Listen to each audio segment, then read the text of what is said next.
झारखंड विधानसभा चुनाव को लेकर इंडिया गठबंधन में सीटों का बंटवारा हो गया है और ये भी साफ हो गया है कि इंडिया गठबंधन हेमंत सोरेन के नेतृत्व में चुनाव लड़ेगा। जेएमएम ही गठबंधन को लीड करेगी। सभी 81 सीटों पर इंडिया गठबंधन चुनाव लड़ेगा। इसके साथ ही ये भी साफ हो गया है कि झारखंड में मुख्य लड़ाई जेएमएम और बीजेपी के बीच होगी। बाकी के दल इनके सहयोगी होंगे। जेएमएम के गठबंधन कांग्रेस, आरजेडी और सीपीआई-एमएल शामिल है, तो दूसरी तरफ बीजेपी के गठबंधन में आजसू, जेडीयू, एलजेपीआर शामिल है। खबर ये भी आ रही है कि एनडीए के अंदर भी सीटों का बंटवारा हो गया है। बात इंडिया गठबंधन की करें तो सीट बंटवारे को लेकर जेएमएम के कार्यकारी अध्यक्ष और सीएम हेमंत सोरेन पिछले सप्ताह दिल्ली गए थे। दिल्ली में हेमंत सोरेन ने कांग्रेस अध्यक्ष मल्लिकार्जुन खड़गे और राहुल गांधी से मुलाकात की।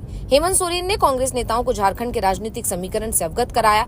वहीं सीट शेयरिंग के फॉर्मूले पर भी बात तय हो गई। इसके बाद कांग्रेस के प्रदेश अध्यक्ष केशव महतो, कमलेश और विधायक दल के नेता डॉक्टर रामेश्वर उरांव समेत अन्य वरिष्ठ नेता दिल्ली पहुंचे और वहां से लौटने के बाद रांची में भी बैठक हुई और इस बैठक में सीट बंटवारे के फैसले पर मुहर लग गई। जो फॉर्मूला तय हुआ है उसमें कांग्रेस और आरजेडी को पिछले चुनाव की तुलना में कुछ सीट कम दी जा रही है, जबकि जेएमएम का कोटा पुराना ही रखा गया है। ये गठबंधन में सीपीआई-एमएल के शामिल के चलते हुआ है। इंडिया गठबंधन में सीट बंटवारे को लेकर जो फॉर्मूला तय हुआ है उसमें जेएमएम 43 सीटों पर चुनाव लड़ेगी, जबकि कांग्रेस को 29 सीटें दी गई हैं, आरजेडी को 5 और सीपीआई-एमएल 4 सीटों पर चुनाव लड़ेगी। अगर 2019 के विधानसभा चुनाव की बात करें तो जेएमएम 43 सीटों पर ही चुनाव लड़ी थी। इस बार पार्टी की तरफ से 50 सीटों पर दावेदारी की जा रही थी, लेकिन कांग्रेस 50-50 की बात कह रही थी। लेकिन बाद में राहुल गांधी और मल्लिकार्जुन खड़गे ने पार्टी नेताओं को समझा दिया कि पहली प्राथमिकता बीजेपी को हराना है, इसलिए गठबंधन के लिए कुछ समझौते करने पड़ेंगे। इसलिए पिछले चुनाव में जहां कांग्रेस 31 सीटों पर चुनाव लड़ी थी, वो इस बार 29 सीटों पर चुनाव लड़ने को तैयार हो गई।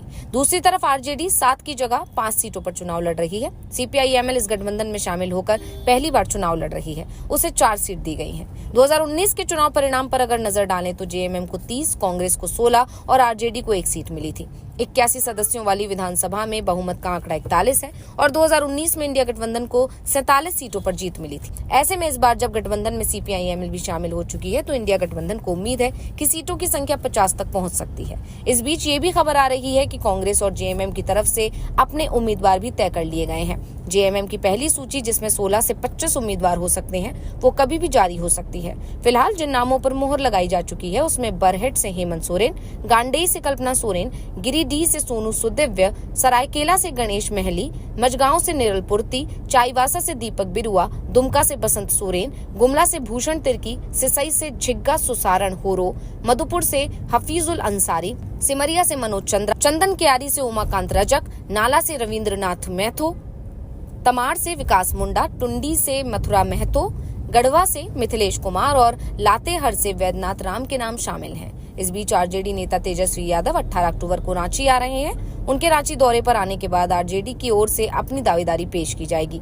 ऐसे में ये भी कहा जा रहा है कि इसी दिन सीट बंटवारे का भी ऐलान हो सकता है।